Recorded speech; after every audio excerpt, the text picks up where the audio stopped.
I'm Cassandra Clare. I'm the author of Swordcatcher, its sequel, The Ragpicker King, and the Shadowhunter Chronicles. And I'm going to talk today a little bit about world building and creating the world of Swordcatcher, which is called Castellane. So I believe that world building is one of the most important things about creating fantasy that people can invest themselves in. And the most significant part of world building is creating a world that feels real.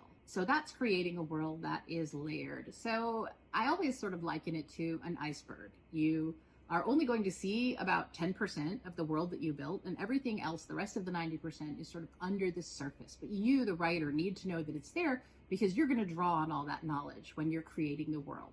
So when you're naming the streets, when you're creating the money, when you're figuring out how the economic system works, when you're figuring out how the rules of succession for your royal family work, you're going to draw on all of your knowledge of the world and its history in order to do that. For Castellane, I drew on a lot of research that I had done into the city of Venice around the time of the height of the Silk Road.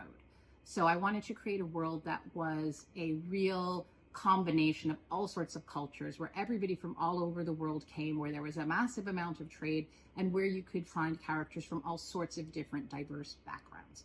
And that was really important to me when I was building Castellane. I wanted it to feel also like a world that you could walk around, that you knew what it looked like, what it smelled like, what the air felt like. And that was a lot of research into the kind of location, this Mediterranean kind of location that Castellane has, the weather, the kind of plants that grow there.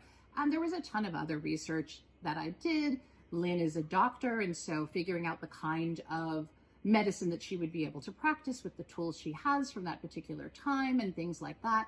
That was all other research that I did. Ideally, you're able to incorporate that research seamlessly in a way where the reader doesn't see the research. They just see something like Lin, the character, being a doctor, doing the things that she knows how to do.